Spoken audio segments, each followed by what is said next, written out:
Many people hesitate to buy XRP mainly because of the escrow issue. A common belief is that XRP isn't truly decentralized due to Ripple controlling that escrow. I've talked with plenty of folks outside the crypto world who avoid investing in XRP. They might hold Bitcoin or Ethereum, but XRP is often left out. When I ask why, the answer usually points to the idea that Ripple has too much control over the network, or that they're just selling off XRP, which supposedly hurts its value. This is one of the biggest misunderstandings out there. The XRP escrow isn't some way for Ripple to dominate, it's more like their reserve fund. Sure, every month we hear about Ripple unlocking 1 billion tokens, and people worry that selling these will crash XRP's price. But when you dig deeper, you find the escrow serves specific, transparent purposes. Before explaining that, it helps to know how much XRP is actually locked up. Around 36.5 billion XRP is escrowed out of the nearly 100 billion XRP that exist. You can even track these escrow wallets publicly. Just look for the ones labeled Ripple. While some worry that Ripple holding such a large amount might mean XRP is centralized, that's not the case. This XRP is locked away, and there are rules in place that help keep XRP decentralized. In fact, XRP remains fully decentralized, a point emphasized by key figures like David Schwartz and Brad Garlinghouse in various discussions. What's really interesting is when you check out Anderson's post, things start to become clearer about what's going on with the escrow. The fact that Ripple holds a large amount of XRP isn't a flaw, it's actually a smart feature. It gives Ripple a strong financial reason to push XRP adoption as much as possible. Imagine if Ripple didn't own much XRP, or just a tiny fraction. They wouldn't be motivated to promote XRP or choose it over other blockchains, except for the specific perks of the XRP ledger.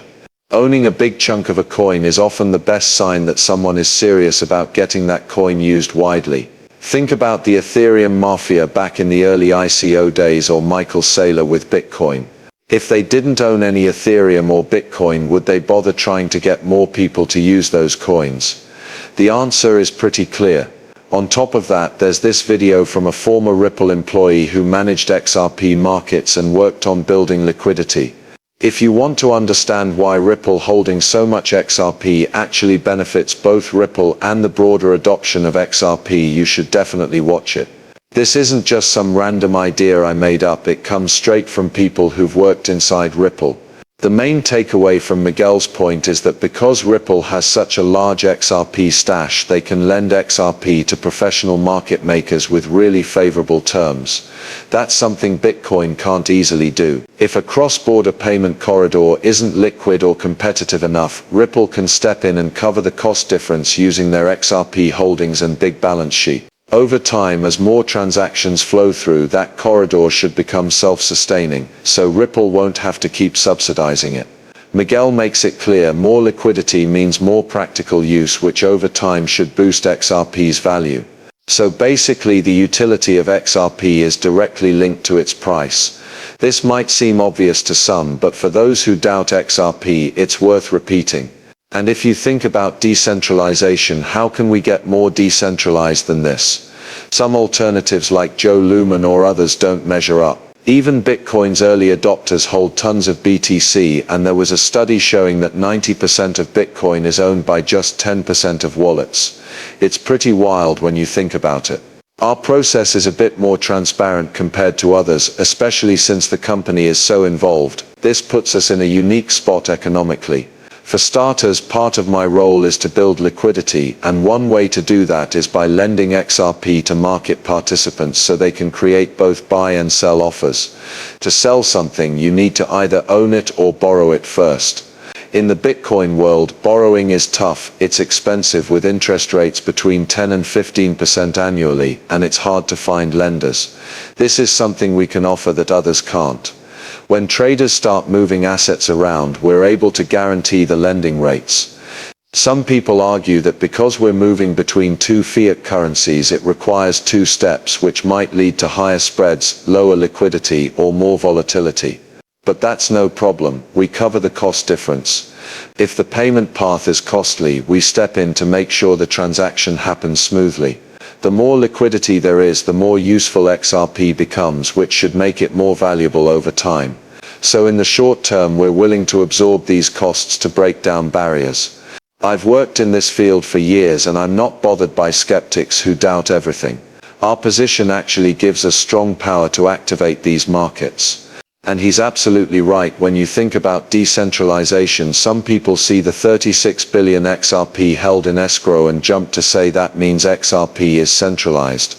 It's easy to fall into that trap by just glancing at the numbers and seeing that Ripple holds such a large stake.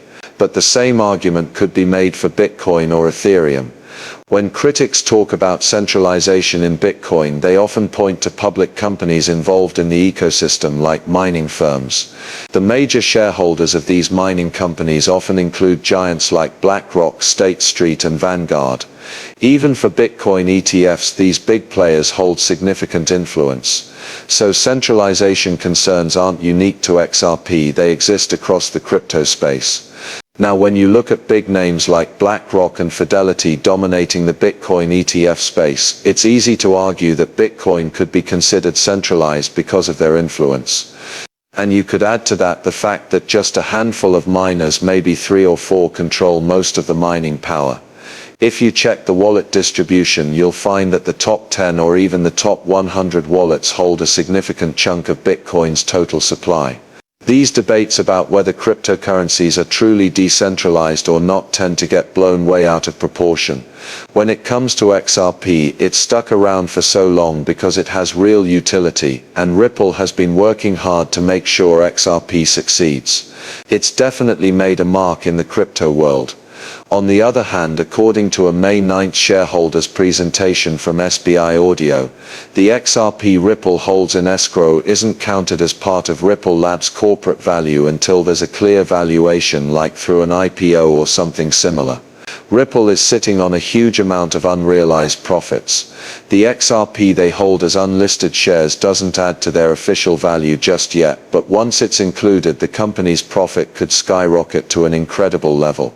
Right now their assets under management in private equity sit around 900 billion yen, and they want to push that close to 1 trillion yen soon for their crypto assets business. This is the highest performance they've seen so far. Since Trump took office, the US has been putting a lot more focus on the crypto market, which Ripple appreciates. The investment into Ripple happened more than a decade ago, and now it's turning into massive unrealized profits. If Ripple ever goes public, those profits will be unlocked, and it's expected that they'll easily surpass 1 trillion yen. While it might have seemed too soon to get into these markets at first, it clearly wasn't. Even employees don't fully grasp the entire scope of Ripple's business, so it's understandable that general investors might not fully get it either. It's been over 10 years